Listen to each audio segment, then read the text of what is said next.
I try to do 2 or 3 songs a day, man. Whoa, word up. Yeah, but don't get it twisted though. I do like 2 or 3 songs a day. See how interns do? See how they do that? It's real talk. That's how we do. You know, so I'm devoted. It's like, this is all I do. You know what I'm saying? Every day. Day in, day out, I'm in the yo. You know what I'm saying? Because I know that shit gonna pay off, but it's gonna pay off in a big way. I think I was a young, ambitious hustler that had seen a lot of success in music, like from the Big Timers and Cash Money and No Limit. And I felt like that was my light. You know what I'm saying? I felt like that was my ticket out of the ghetto. And I was really trying to figure it out, but I was coming from a place of being like, you know, because back then, like, Baby Them was the CEO and all that, so I wanted to kind of be that. But I kind of got put in a position to be an artist after a lot of things happened, and I didn't really have a choice to, you know, keep going because the money was tied up, people were in jail, it was just a lot. And I just, you know, took it on myself and said, all right, cool, let me just hop in the booth, which one of my guys was just like, you should just do it because it's your life. And it was a process, so I didn't have a sound, you know what I'm saying? I just knew what I wanted to do. And I was just ambitious, and I was, you know, like, this was life or death to me, because at the end of the day, like, if it didn't work, I don't know what the other outcome would have been. So I didn't really have a choice. And so I know when I probably met Coach, he probably was just like, this guy. You know I got a really good story about when we met. Go ahead. No, because when we met, I came to the studio for some other things. Yeah. But I get a call from my friend, my homeboy Dewey, who worked at Dallas Austin Studio, Dark. Dark, man. He said, Kev, you need to come up here. Some guys need some weed. I used to sell weed. Some guys need some weed. They in the studio. But he's like, he was real. He's like, man, they been up here for like 30 days. They got a lot of money. I'm on my way. So I pulled up to the studio. Meet Jeezy, him and his crew. He started telling me he had a label called Young Guns Entertainment. Yes, sir. And he had a couple young dudes. I think one of them had just went to, if some stuff just went down. Yeah. So he's playing me the music. You know, I had my sales pitch. I'm trying to sell beats. So And weed. So I remember he talking to him. He said, man, I'm at the time he's like, I'm Lil J. He's like, I'm the next. He said, I'm the next Birdman. Yeah. I said, oh really? He said, yeah, I'm the CEO. I said, you rap? He's like, nah, I'm the CEO. I don't do none of that. And I'm a street nigga. Just like that. I said, oh, okay. So he's playing me some music. Then a song came on. I heard a voice on there. I said, who is that? He's like, oh, that's me. I just be playing around. You know, I don't really rap. You know what I'm saying? I'm the next Master P. I don't do none of that. I said, I like your voice. So it must have, you know, he was like, really? You like my voice? I was like, yeah. But I remember I told him, I said, damn, bro. Man, you spending all this money up here at Patchworks. I mean, not Patchworks, but at Dark. I said, my man, Calfani, they got a studio where, man, we could lock that thing down and you really could work. He was like, for real? So I took him over so he could see it. And shit, we locked that studio down for what? It's almost 6 months. About 6 months. But that whole process, and even going back to that, it was just like young, flashy. You had the jewelry, the Rolexes, the chains, the cars, had everything. But it's crazy how music brought us both, you know, to the city, and then how we crossed paths, because it was like, it was almost inevitable. You know what I'm saying? Like, we just had to kind of run across each other. We both were hustlers. Yeah. You know what I'm saying? Like, yeah. You was hustling. Right. And I was hustling, but from a different, you know, I was like, I really found, you know, like I said, I fell in love with music. Right. Fell in love with music, and I seen what was going on in Atlanta, you know, and I felt like I had something to give, but just didn't have, you know, like working with Alan and then working with Troy, you know what I'm saying? But I didn't have nothing that I can really say was mine. Right. Or I worked on. That you did from scratch. Until me and you met. Yeah. You know what I'm saying? From day one. From day one, you know what I'm saying? What was, because was that the little, what we do, a double album on there? We did the whole double album. We did. What's that, was Lil J? Was that? Lil J, Hard as Soft. Yeah, Come shop with me. Yeah, come shop with me. We did Come Shop with Me out there. And it was crazy too, because Coach used to, I used to have this, oh boy, this van. So I went and found this van, right? Went and found this van. We wrapped it. Hold up, you went and found it. We wrapped it all right first. Yeah, we wrapped it. We put some miles on that motherfucker. Put some miles on it. Yeah. That bed is legendary. Yeah. Then we Man wrapped made a it lot and of put money. rims on it. Yeah, we, you know what I'm saying? This was statute of limitations, but you know, we did the van before we wrapped it. I was like, I need about 3 months. But and when that motherfucker was back and forth, 75, boom, boom, boom. But you know, it's crazy. And Micah's his studio is where he became Jeezy and I became Coach K. Cause he was Lil J. Yeah. And you remember that shit though? I was coming down 285, no, 75, and I called you with that shit. And we started talking about names. Yeah, we started talking about that. That I was just like, put me in the game, coach. Yep. You know what I'm saying? No, it happened in Micah's though. It happened in Micah's, man. You was in the booth and you was doing these ad-libs. I swear to God. And I kept saying, man, do that shit over. He was like, all right, coach. I swear you said, all right, coach. And I was like, oh shit, I like that. Yeah. You know what I'm saying? And that's the Coach K. But then the song came. You know what I'm saying? We started working on the mixtape, the first mixtape, which was Streets is Watching. Which was gonna be G's Up. Yep. And we had already kind of started like putting it together. And at the end, I changed the name to Streets is Watching. So if you listen to the mixtape, he's still saying G's Up Drama. And I remember like when we got it done, because it was birthday bash or something. That was birthday bash. In Atlanta. And we went and pressed up all these. We pressed up 40,000. 40,000 units? We pressed up 40,000. And gave them all away at the bash. Gave them out. We gave them all out at the bash. That was our promo. Like, you know, it's like. We gave them all out at the bash. Let's get a product away. Yeah. Because people thought we was crazy. Crazy, yeah. I remember having an argument with Zach. Yep. And Jazzy. Like, y'all gonna give away this original music? Yep. But we already had a plan though. Like we was like looking at it like the streets, almost like the more that we can corner the market, because Atlanta at the time, it was so much, it was crunk music, it was snap, it was different sounds, and our sound was a little bit slower at the time, but we kind of got into our own. We can get in there with Trap or Die, but Streets is Watching was like the birth of Jeezy and Coach K, because that was like the first thing that we did together. That was the first thing. That people like really understood what we was doing. For real. Jeezy was a known street.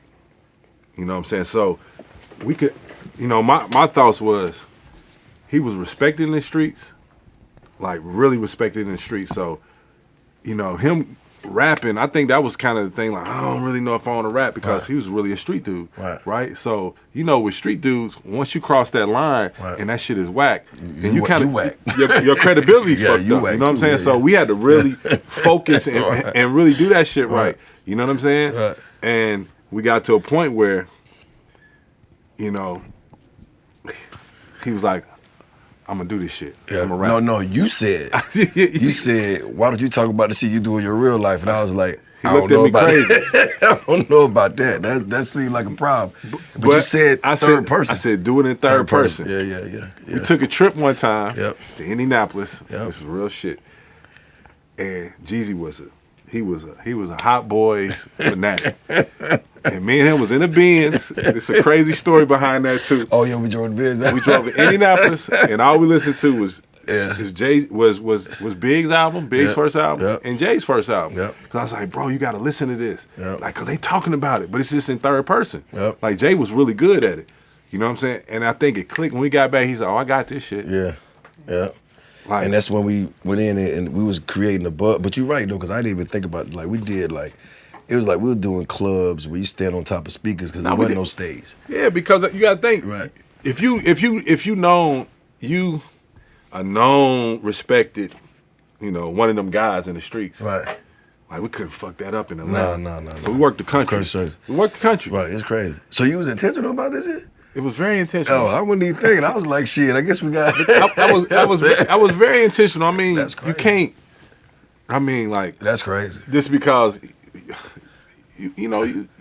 No, I appreciate that because I needed my face to stay strong in Magic City because I needed. Yeah, that's what I'm saying. You was looking like we're going to Magic City and fuck it up to the point like. And that was a real thing because I used to be like when they used to play my music, I used to be nervous and shit. Yeah, that's what I'm saying. He wouldn't even. Nah, don't take it to him, coach. Yeah, don't do that. You know. So we would hit Fernando before, like, what you think about this? He was like, I don't know about that. So He's like, I can't fuck up my, Credibility, I can't fuck my credibility up. Yeah.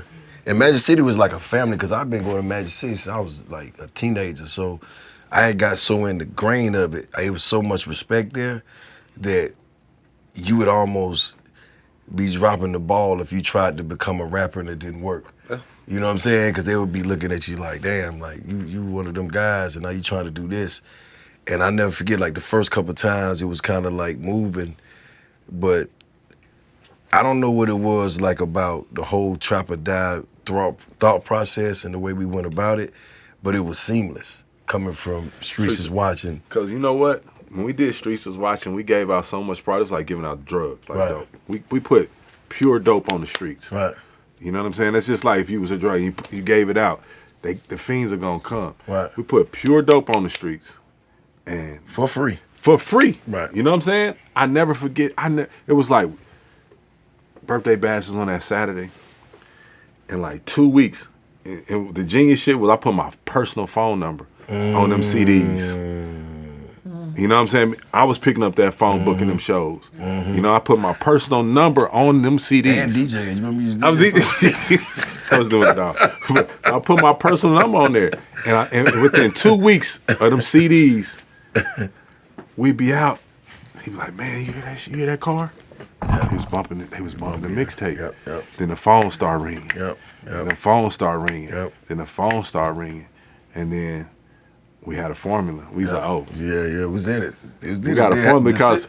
Got decisions to make now. You know what I'm saying? That's when it was like, hey, man. Right, I had to figure it out. I was still trying to figure it out. I was just like, shit, I don't know, bro. There's somebody looking all right, but I got real bills, my guy. Staying in fucking Buckhead behind fucking Fifth Plaza back then. And that's around the time we did the deal, too, though. No, that's before that. I stayed there twice. Now you stayed in there twice, but I'm talking about. We fast forward. Right. I'm thinking about Streets is Watching. We put that out. Then we did the deal. I'm an affiliate. I know hit me. I'm an affiliate. Fucking ATL to the Blacktown to all that. Brazil. You gotta know where to put everything. You just gotta know how to put it together, man. It ain't hard though. I had a house in the fourth ward. Yep. Drama lived. He lived right down my street at the corner. He lived in the corner house. Around the corner. And Slick lived around the corner. Yep. So Drama and Sense lived in his house on the corner. So I always would just go down there anyway, just to, Drama's my guy. Hey, what's hot? What's popping? What's the record? He's like, he had just started his Gangsta Grills. He did one with Lil Jon, and he did T.I.'s. Yep. What was it? It went down with the King. It was the other. It was like one of the first joints. It was the first mixtape. Yeah, he did. And the one with John had Scrappy and them on it. And I went to him. I was like, bro. I went to him first with Come Shop With Me. He was like, I ain't feeling that. So we tricked him. I went and had him make a show tape. I'll pay him like $500 to do a show tape for us. You know what I'm saying? For a show tape. And I ended up playing up some records. You know what I'm saying? And he was like, all right, I got to charge you, though. I think he charged us like $1,500, something like that. Yep. It was like $1,500. Yep. So we were chasing this guy around the city. We was. Of course, he's Tip's guy. Yep. So at the time, Tip was, he was... There was a lot of competition, let's say that. Right. So I'm like, yo, man, we keep asking. I'm like, yo, why this nigga want to do a tape with me? I don't understand. And this shit goes on for a couple months, but we keep going over there, getting a show tape. This nigga throw a couple of bombs on my little thing. And those little sound effects, it's $500. I'm like, Coach, why are we paying this man $500?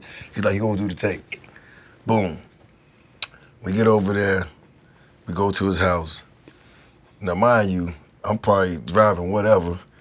I got, I'm looking like it because at the time I'm in top gear. I go in this nigga house. He asked me to take my shoes off. Yeah, I'm looking at Coach like, yo, man. By the way, we in the hood. I'm living in Buckhead. But Drama wasn't the drama that he is today. Right. They like, asked me to take my shoes off. I'm like, oh man. He was vegan. Right. All this shit. So I was like, all right, cool. Whatever. Go through the thing. So the main goal is we just had to get Drama to co-sign it because at the time he was the guy that everybody was going to. So we get the Streets is Watching. That goes. you know, that gives us some buzz. We going in, coming out a couple records. I think Icy, some more stuff, all the stuff we had going on. And then I'm kind of trying to fill in the timeline. So we went and we got the deal, and then we started working on Trap or Die. Then we started working on Trap or Die. Okay. We got the deal because the deal was the game change. It was the breaker. It was the breaking point. Cause dude would have never got out the streets if we wouldn't have did the deal. Real talk. You know what I'm saying? Real So talk. it's like okay, we got to go do this deal, bro. I got to get you out these streets. Right. Cause I was one of the things too. He was like, hey man, help me get out these streets. Right. You know what I'm saying? So that was the breaking point. Right. It was like, hey, we got to go to get a deal because for real, the work we put in today's time, what we done, we'd have walked in there and got $5-10 million just for real. Right. What Just we did. did, because man, we took a standard deal. Right. It was a standard new artist deal. Right. You know what I'm saying? But at the time, it was so much going on in the streets. Right. I didn't want this boy going away. Yeah. You know what I'm saying? So it's like, let's go get the deal. Right. Right. You know what I'm saying? So we took the deal. Right. But Def Jam was something we all understood that was the place that Broke we hip hop wanted to be. artists. Yeah, we wanted to be there. Def Jam at the time was the one. Yeah. That was the Yep, label. yep, that was the label. Wasn't no label stronger than them Yeah, when it come yeah, to rap music. yeah, You know yeah. what I'm saying? Like that was it. You know. And that shit was surreal too, because it was just like we got the deal. And 2 weeks later, it 2 was weeks like later, everybody's gone. But I just remember, I called you. I was like, "Hey man, I just got a call from Yeah. Kevin Lyles." and when I got over that, the real thing for me was getting rid of those Nextel phones, because I was like, if I throw these shits away, And this don't work. right? You know what I'm saying? This don't work. I was like, damn. So I just threw the phones away. Everybody owed me money that was on them phones. Every time I see them now, they're like, yo, we good? I'm like, oh, we straight. You know what I'm saying? It's all good. But it was a decision I had to make, you know what I'm saying? But at the same time, it was like, we just had something that was so special, because it was just what we were creating, and we were intentional about, you know, what we was doing and how we was doing it. We did it all way. Like, we did it because, like, nobody had that formula like we had. Man, we was the first ones. No disrespect, Tip and Drum. They would put had a couple. Remember, they was rapping over a lot of different other beats and right. songs. We did You know, original. we did original. Original music. And probably we did all originals and probably only had 3. Right. You know what I'm saying? Right. Trap or Die, Alex got us on that one. You know what I'm saying? Because we gave it to him. You know, Alex is The our party. guy. We gave him the party. Yeah. You know what I'm saying? He's our guy. He made a lot of money that night. Yeah. So when we came back to do We got him. TM1, We got him on Tier 1. want the whole door. We want the door. Yeah. And 30% of the ball. Exactly. Yeah, We we'll want it take, all. like I remember when I call you like about 6 o'clock in the morning. He said, "We still here counting money." I was like, yes. Hey, he was mad as hell, but we hit his ass across the head. But and even that, you know, it was like, even when those you talking Vision, that club probably hold 5,000-6,000 people. 5,000, easy. It was sold out double. Like, when you literally got there, like, 'cause I think even for streets, I mean for TM101, J came, B came. Yeah. I mean, it was crazy. The amount of people that came out to just show support, like, it was unreal. You gotta understand, for me, like, I'm just coming into this shit. I'm like, I hope I can still keep doing this shit, because I'm not rehearsed in making records. And just to say that, to add on to that, we was getting shows and we was booked back to back, and we went to Jacksonville for the Super Bowl. And I remember when I was doing my show and shit, and I had tore my vocal cords, I felt that shit, and I couldn't talk. And goddamn, you know, I had to take bed rest, do my thing, whatever. But then I had to hit you up so you to come take me to the I took you to the doctor to get the surgery. yeah, surgery. Remember, we ain't had no insurance. We had no insurance. I took cash in there. Took cash. I went to Northside Hospital. Took a bag full Took of him in there with cash, and I paid him. had a bag, and it was in No, dead serious. 1,000, 2,000. And I paid for it. Yeah. But that was all during. That was That was right before Thug Motivation. that's what came out, that was between. Yeah, Thug Motivation So we put out Trap or Die. Yep. We put out Streets is Watching in June 2004, Yep. right? And then we put out Trap or Die, like it was February. It was right around election time. Yep. Because that was our whole campaign. Yep. We took when Puff did the Vote or Die. We took that shit. Yep, and ran with it. Trap or Die. Yep. You know what I'm saying? The day the mixtape, it was a holiday. Yep. All traps closed. We had a commercial. Yep. We did a commercial on the radio. All traps closed. Yep. You know? And that was like, even like when that stuff was coming out, like the way, I don't even think nobody's ever done guerrilla marketing how we done that shit. Like we literally had street teams on street teams, and we would literally plaster the whole city. I'm talking beauty shops, barber shops, grocery stores. everywhere. Right. The lifestyle. We had a team. We'd send him in the city before he came. By the time when we came in that city, Right. it was like we owned the city. Yeah. Yeah. Like we had a crew that And it's crazy too, because even with the snowman shit, like I never really, because we were just doing what we was doing, but I didn't know it would like stand the test of time, that it was just so solid now that when you see it, you take it back to, telephone poles, but when you see the snowman and now t-shirts. That's one of the most iconic, like memorable logo. Yeah. Because honestly, we was just, I never forget. Jeezy was like. So our thing was when he put out a new project, he always had new jewelry. Yeah. You know what I'm saying? New watch, new jewelry. That was just that you had to In a car. In a car, you had to show up. That's just how it had to be. In a car. We down at Fezzy. He's like, he said some shit on the record. He said, Snowman, Jeezy Snowman, call me Snowman. He had a record called Snowman. It's like, damn, I think that should be your next charm. You know what I'm saying? So made the damn charm. Yep. And he busted out. And then one of our guys made him a jersey. He was performing. I'll never forget you first wore that jersey. T made it. T made the jersey, and you performed at. It was Dub Magazine. It was the Dub Magazine Car show here in Atlanta, and you performed in it. And I remember Shauna, was like, man, y'all should make some what's names out of this. T-shirts. Some T-shirts. So her and Pecos, this is a crazy story because Shauna is a G. So when we get to Def Jam, because I'm gonna rewind this too, because when we get to Def Jam, we all knew at Def Jam. You know what I'm saying? Everybody, all our staff, that's like our first-hand staff. Shakir was new. He just started over there. He's a new A&R. LA was new. And Shauna Ayers, which was our product manager At the time. because our first product manager, his name was something Fox. Mike Fox. Right. But he left with when he ended up going to Atlantic with the whole old Def Jam with Julie and all them. They pulled their staff. He went over to Atlantic, and Ashana was they gave us Ashana, and I remember like me and her used to talk every day, so we had to put her through the test. So make sure she was down. So flew him down to Atlanta. I said, you gotta come down here to see what we doing. Shit. And we took him to Magic City. We flew the whole Def Jam. Y'all gotta come down here. Y'all gotta see this shit because I mean, you gotta, Def Jam, the time the South, what he stood for, the music. Like we had a movement like really like Rockefeller. But it was happening right here. Right. But it's pre-internet. Right. So Right. you had Which to is come crazy, see right. the shit. Right. But no, you can go to the internet. You know what I'm saying? Like we could talk about it, but these folks in New York, they don't.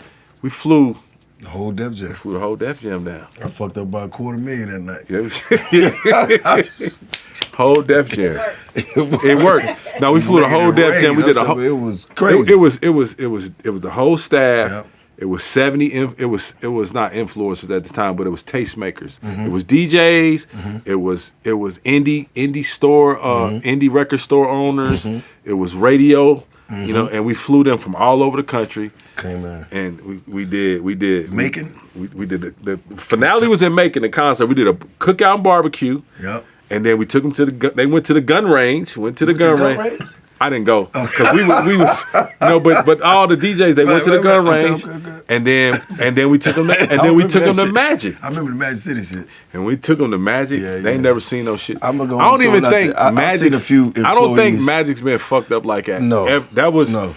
I remember L.A. Reid was like, dude, L.A., you know, he cool as hell, but he's a little, you know, he's like, do they really have brooms in here? Getting the money up. They were brooming that shit. Hey, I know I seen about 4 or 5 Def Jam motherfuckers stacking their purses, though. I know I seen that shit. It was just like, they couldn't believe it. But it was, and that's another thing I think that was special about Magic and what we was doing. Like, we was so intentional.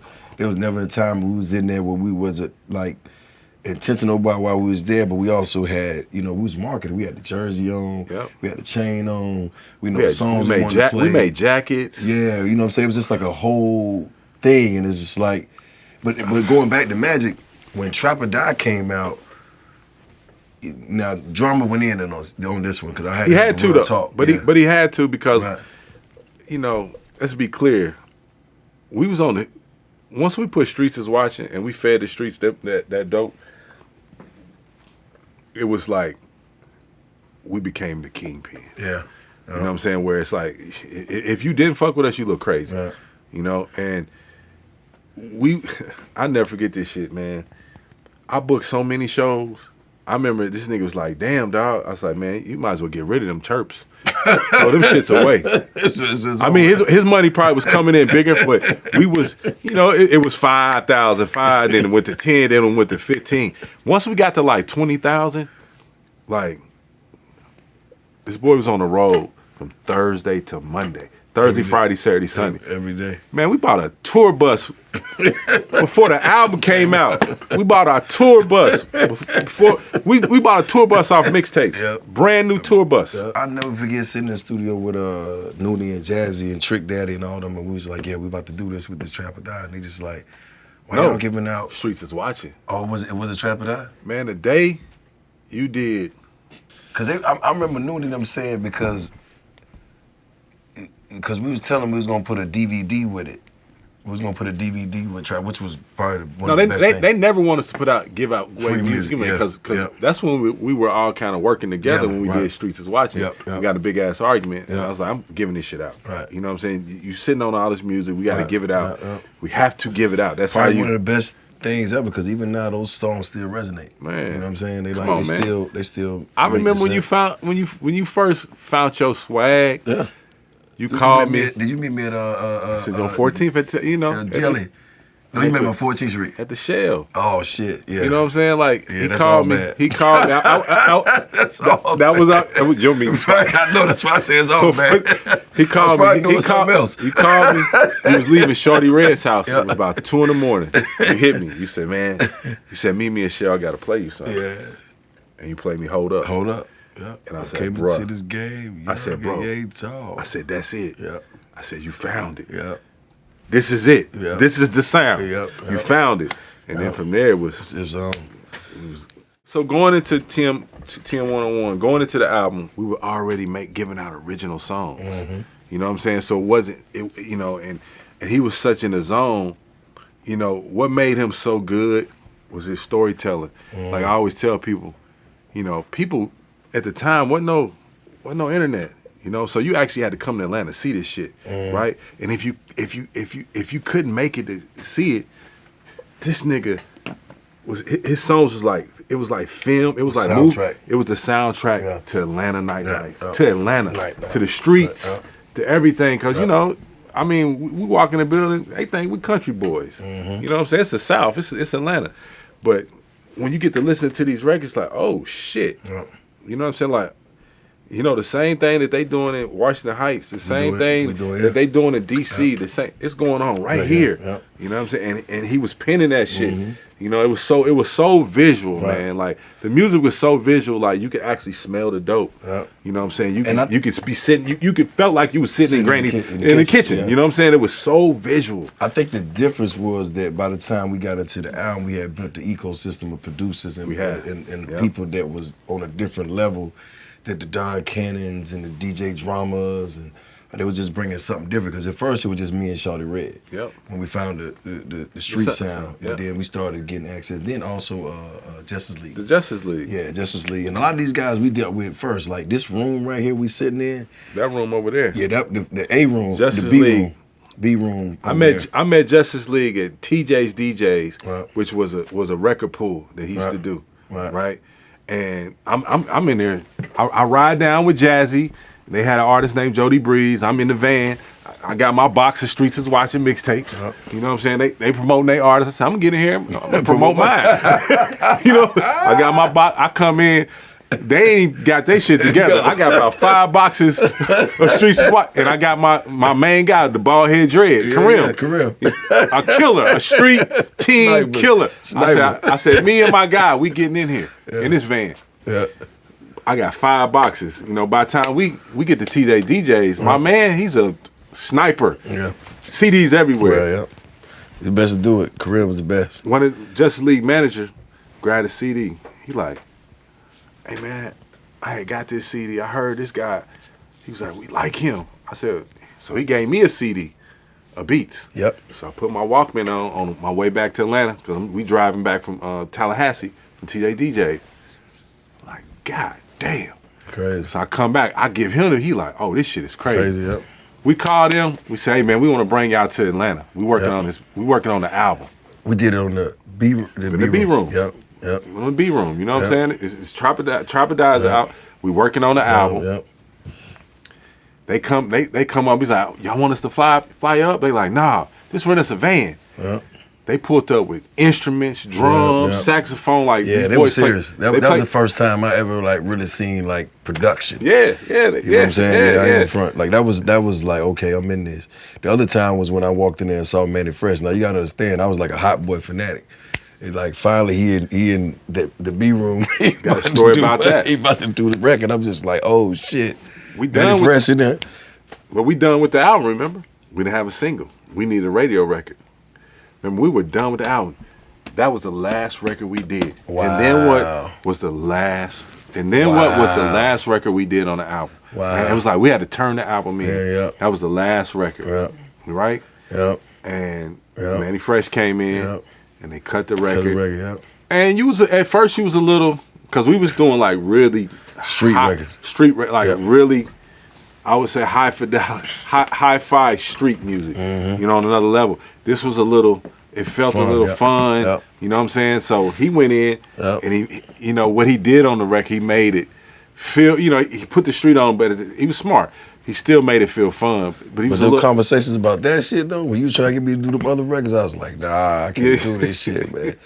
And they don't even believe me. Like Soul Survivor wasn't even going on the album. I know that. Nigga, Right. I was like, you didn't want to put it on the album. I'm like, no, this is too commercial. I said, no, we had to put this. Me and Shakir, we in there fighting. He didn't want to put it on the album. And then because you know you having so much success from the street music. You know what I'm saying? But we in another level. We got to. Well, go. And it was like the album getting leaked is what really, and it came from here. I just want to say that. It came from here. Story it got about leaked that too. here. Yeah, it got leaked here. And they kind of forced our hand, but by the time, you know, and then we put together this whole crew, all my homeboys, we bought all these vans, and we was going around hitting all the bootleggers, laying them down, putting all the CDs out. We was. And we couldn't stop it. We just had to come to grips. And this is a true story. At first, when we used to be in we used to go out, because we used to go out all the time just to make sure we on the scene. And people, when the music started buzzing, and you understand I'm a street guy at the time, people didn't, because it wasn't like cameras and stuff like that like they do now. So if somebody walked up to you, they actually know you. Yep. You know what I'm saying? They know you from some hood, some set, or being around somebody. But then all of a sudden I'd be out and these people just start walking up to me like, yo, I fuck with your music. And I'm like, Coach gotta be paying these niggas because they ain't know where the fuck they know who I am. You know what I'm saying? Because it was just so overwhelming. You know what I'm saying? And then next thing you know, it was just like, boom. And I never forget it, we was doing Birthday Bash. Fahrenheit played Bottom of the Map. I don't know if he played it intentionally or by accident. You talking 30,000 people. Hey, and singing it, and I'm in my mind, like anybody else, they think, oh, this is amazing. In my mind, I'm like, I'm done. This is it. Like my album's out. Like this shit is over with. Like they know this shit. Ain't no way in the hell they buying this shit again. I think Birthday Bash is in June. Right. Our album will come out to July 26th. Right. And I was just sitting there. I was like, damn. Birthday Bash is always the second week of June. Yep. And in my mind, I kept thinking to myself, like, damn, like this shit is over. And then that shit just started going up. Then it started going up. Then it started going up. And it was just like, oh shit. And it was almost like it was unbelievable because all the shit that we had been through to get to that point, you know, from me getting my having to have my surgery, to me having Bell palsy, to just all the shit we was going through in the streets and then internally, and it's all this It was a lot. rap beef shit, and then all my guys that I was cool with was getting indicted. And It was a lot. Right. You know what I'm saying? lot. And it was just like, to get that breath of fresh air of like, damn, like I might still got a shot. That shit was like, I mean, just to have a life. That shit was unbelievable. And it was just like, and then it was based off of your music and what we made, because it went from us being out there with Micah in that barn to Nando, God bless his dead, telling us that none of this music works, yeah. to us walking in Magic City and listening to a tape that we put out play for 3 hours on end from top to bottom. The moment, and I tell people about to go crazy, it's like when me and Coach went up to New York and I got the beat from Cannon and I wrote it on the way back and we did it and we came in this room right here and played it for Def Jam. Everybody was in here, we played the whole album. And when Go Crazy went off, everybody started clapping. And I was like, yo, I'm gonna get Jay-Z on this. You know, y'all need to work on that, L.A. Reid. And I flew out to New York for BET and Hov ended up sitting down. I was like, yo, I'm gonna do it. And he did the record. And we was up there at L.A. at Julio G. And I just remember that day when you walked in there, he was like, I got it. I was just like, what? He's like, the Jay-Z verse. I was like, oh, shit. So we went over there and we played it. And I'm just listening. First of all, I'm listening to him go in. I'm like, yo, I got Jay-Z on my album. But I'm like, God damn, he killed me on this shit. This shit's crazy. You know what I'm saying? 24 bars. 24 bars. He had I didn't even know you could do that. He had retired. Jay had retired. Right. He was president of Def Jam. Right. You know what I'm saying? But Bo was touching like he just left the block with it. You know what I'm saying? And it was like, yeah. you know, people. Yeah, no, he went in. There's a lot of talk. Yeah. He ain't got it no more, this, Yeah, that, and that. yeah. And that was the first. That was the first verse. one, yeah. First him coming back rapping again. But I just, what you asked me a memory, I just remember all the things that were going on that were great. And then mind you, like everything around me was going down. Like everything. Like everybody was going to prison. Everybody was getting knocked off. Like, it was crazy. Like niggas dying left and right. And here I am in the studio on the West Coast doing an interview. And my man walked in and tell me he got this Jay-Z verse for my album that I know that's already great. This is just like the icing on the cake. And it was like, I just remember everybody sitting around telling me he would never do that for you. Like say he would never do the verse, right? And you know, I'm so ambitious, I'm just like, and resilient, I'm just like, I'm getting him on this song. I don't give a damn what we gotta do. Yeah, because the album had leaked without that verse. And that was the extra. That was the seasoning. That song was very memorable just because going sitting with Cannon. Yeah. You know what I'm saying? I used to, you know, at the time, shit, I want to say Cannon had an apartment, and I used to just go sit and go through beats with him. You know, and he would give me beats, you know, and you know, bring it to him, and he did the record. But I got so many records on that just like Bottom of the Map to me. Yeah. Was just right here. This ADAT, this CD player right here. Yeah, you know what I'm saying. That's when, remember, because it was almost done. Yep. Shorty came in and gave me a CD, and I put it in that CD player right there. And that beat came on. Yep. And when you went in there, right there. I mean, when you went in on that shit, I was like, God, damn. Yeah. But you know, Air Forces came from Trap or Die. Remember, that was a record that we, you know, so Air Forces came from Trap or Die. Actually came from Trap or Die. And at the time we had a song with Bun B called Over Here. Money Over Here. Yep, over here. Yep. And we went down to Miami to shoot the video. But we went to Miami, it was J-Bo's birthday from BMF. So each of them had rented all these hotels out. Every hotel. Oh, yeah, I got to tell about that story. All the hotels. You went there now. And you went there now. You did I mean, but this it's real. It's real. It's part of the story. It's real. It's real. So we rented all the hotels. It's real. We come down here to shoot a video. So Randy, the directors, I'm tricking their ass from the gate because we didn't give them all this cash. Yep. I said, hey man, listen, y'all shoot this video. we had some time left. I said, we gotta get another video out, y'all. You know what I'm saying? Like That's how we ended up shooting Trap or Die. No, that's how we Air Force. Air Forces. Yeah. Remember? Yep. In the alley. Yep. We got done with over here. Yep. Everybody changed their clothes and put on all black. Yep. We went in the alley Shot of that. the hotel Shot that. from each, and we shot that in one take. Yep. That was a one take. Yep. It was one On take. the way, we was rolling. Yep. And it's crazy you brought that up because, so what I remember from that is Shakir, because the label didn't want to support that or pay for the video. They didn't. So I was like, fuck it, I paid for it myself. So I just went in my pocket, paid for it. Everybody came down, boom. I just remember I had all that video going crazy, outfits crazy. I got the Bape jersey on, the rose gold Jeezy chain. We throwing money, we got Chris down, and I just see somebody just keep looking. And this Shakir Stewart from Def Jam. Mind you, he ain't supposed to be there. He just came to be nosy. And he like, oh shit. He's just looking around all the cars, everything going on. I can see him on the phone telling everybody from Def Jam and shit. And he was like, yo, man, this is crazy, man. We got to go back so we can figure this out, man. We got to support you more. Like, yeah, whatever. So, boom. After that night, we break from shooting the video. I'm supposed to be there Sunday. I think it's Sunday. You're supposed to leave Monday. I'll never forget it. I'm on the phone with my mama early that morning, just talking, and I'm on the patio, and I look on the balcony, I look across to the adjacent building. I see about nine unmarked black trucks up there. Yeah. Where they had the big ass like the round thing where you point, where you can actually like here. Yeah. And they had binoculars and all these headphones. I called Coach. I said, we getting the fuck out of here now. I said, come pick. We didn't even fly back. We drove back. He went and rented a car. I said, got the fuck up out of here. I was like, yo, we gotta go. You know what I'm saying? But that was Trap or Die. But yeah, I mean, you know, like for me, like all that shit was special because you gotta think about it. You got this kid who's coming from the hood, who's really trying to figure this shit out.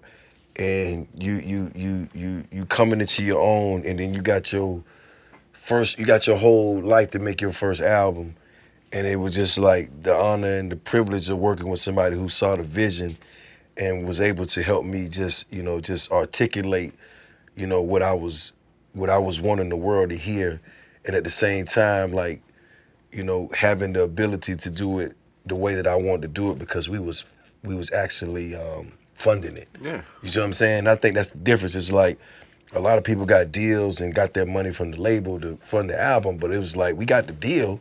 I bought my mama a house. That's about it. But the rest of the shit, we funding out of pocket. Yeah. You know what I'm saying? So it was like we put everything into the project before we even turned it in, and then Def Jam just reimbursed us. Yeah. And that's how we, was working. So it was different for us because we was going all in. And I tell anybody, like, take the island, burn the ships.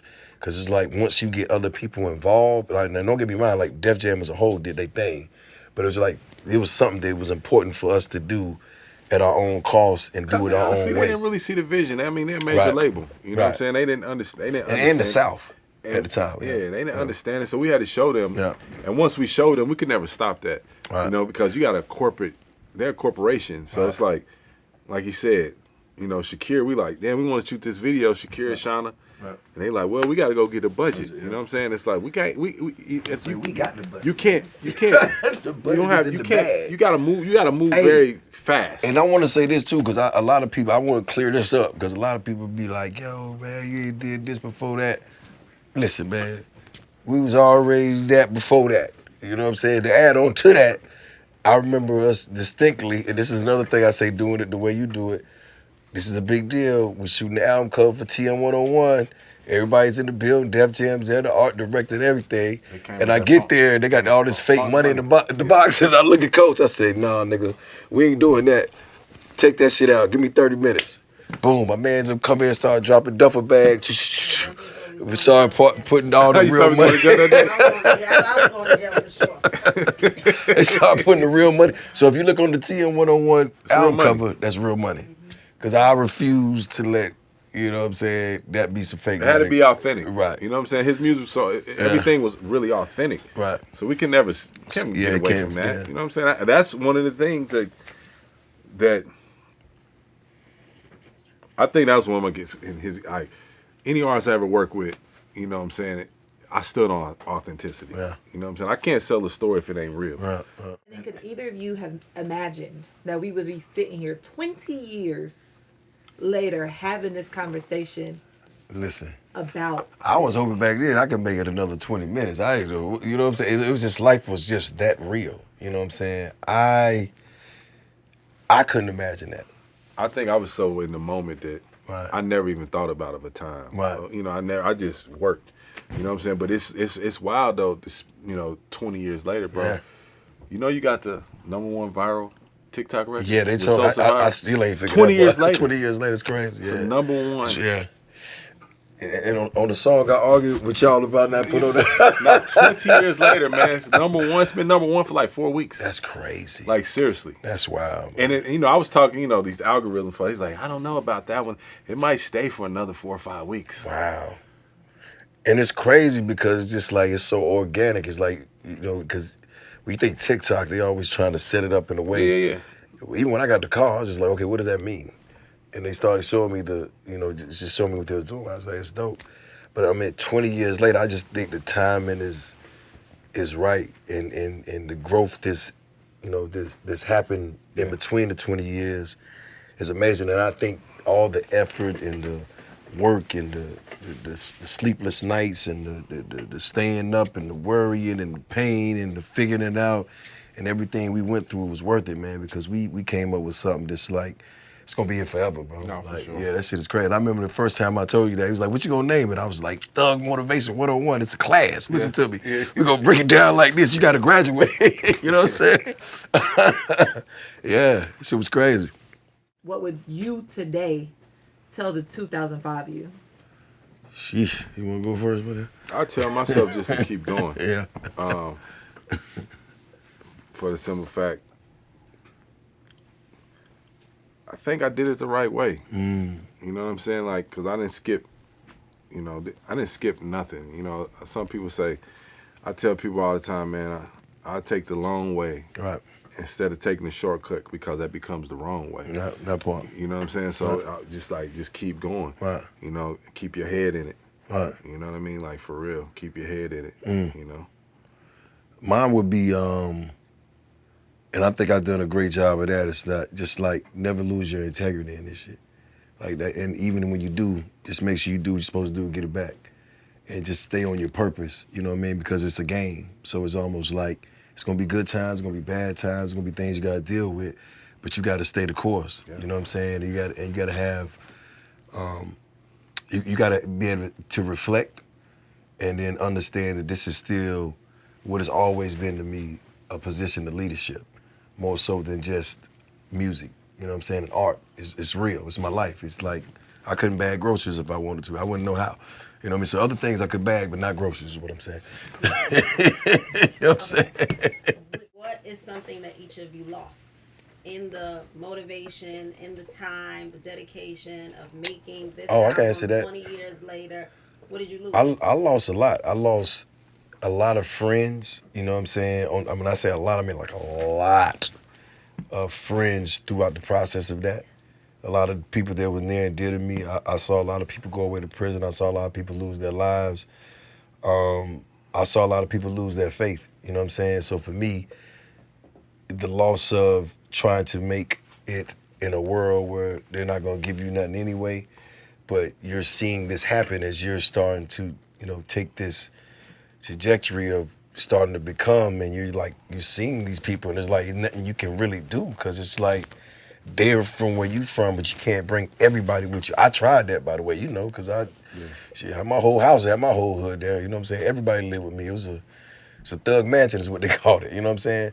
But as time got on and the success came, it was a different call of duty, and we had to go out and really work and do things, so it wasn't as easy to bring everybody on. And when you hear about people who had to go back to the hood and things happen, or even people who were just supportive over the years, and you hear now they got 20, 30 years, and you're just like, damn. And it's just like, to me, that's the ultimate loss, because no matter what, these are still your people. Like, these are still your friends. And even friends that I dealt with that were in a part of this in the beginning that, we just didn't see eye to eye over time, that shit hurt too. You know what I'm saying? Because just like, but it's just, it's a process you had to go through. You know, as long as you are self-aware and you know, you just try to figure out on the back end, but you know, it looked good on the outside because you see the success, but all the things that happen internally, you know, from time to time, that shit still fuck with you because it's just like, damn, you know, so you got to really sit there and be like, you know, was it worth it?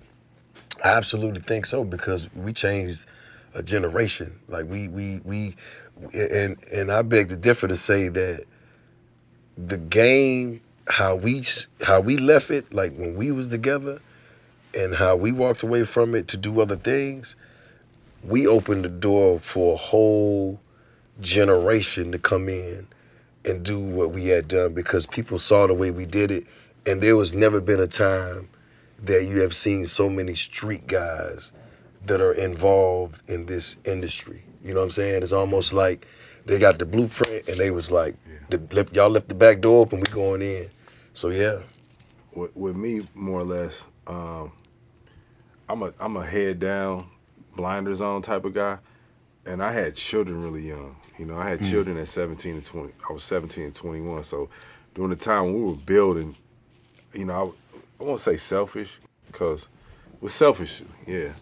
You know, now that I'm older and I have a younger child now, and I have time. I'm very intentional with my time with my younger child. You know, I just wish I lost a lot of time with my two older boys. You know what I'm saying? Because I was built, which I think they didn't understand then, and I didn't understand. You know, now I overstand, but I could have been a little bit more intentional, you know, but I was so on trying to build something that for a legacy, you know what I'm saying, that, you know, eventually it paid off, you know, but I can't get that time back. You see what I'm saying? So, you know, it's tough, you know, you know, like I have to have those talks with them because, you know, my middle son one day said, "Damn, Dad, you know,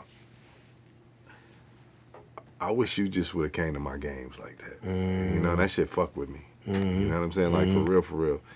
And so we had to have real talks through that. You know what I'm saying? And, you know, we there now, but, you know, it was just tough, you know, because, you know, like, people don't understand when you really working and you trying to build something. From nothing. From nothing. Yeah. You know what I'm saying? From nothing. You know what I'm saying? So that's all, you know. You know what I mean? Like, for real. That's dope. This is a real room, right? Yep. You know, me and Jay didn't speak for a long time. You know, we had a misunderstanding. Yep. You know what I'm saying? And men have, you know, women do too, but we had a misunderstanding. And, you know, I think we both strong, just strong men that, you know, okay, fuck it. You know what I'm saying? And we never, and God must have knew that too, because he never really put us in a path where we could, to the time it was right. You know, and last year, about a year and a half ago, 2 years, he had a show. The orchestra show. Orchestra show. Yeah, orchestra you know, show. we have a mutual friend. Yeah. Shout out to Big Zach. Yeah, Zach, he called me. He was like, "Hey man, Jeezy want to talk to you." I said, "What do you want to talk to me about?" For real, I was like that, you know. He's like, "Man, like he can ready do this show, this orchestra show, you know, Thug Motivation," and he was like, I couldn't do it without you. That's our baby. Yes, that's what he said. I couldn't do it. It's your baby, just like his. Yeah. So I was like, you know what, you know, like, and this is all. I hope a lot of men get to see this because this is all part of therapy. Right. You know what I'm saying? That like part. For real, because you hold so many things in for so long. You know, so it's like, you know what? I was like, yeah, because I need to get this expression out. So we end up meeting, and when we first sat down, he's like, "Hey, bro, listen. You know, I want you to bring me out, and whatever you want to say, you can. You know what I'm saying? And I got to take it. You know what I'm saying? But I want you to express yourself." And we talked like men. We had for about 2 hours. We just sat there and put it all out on the table. You know what I'm saying? And, you know, it was very expressive. You know what I'm saying? And for me, I needed that because I was holding on a lot of things for a long time. You know, and you know, some was misunderstanding, some was misunderstanding on his hat. But we talked through it. You know what I'm saying? Got past that.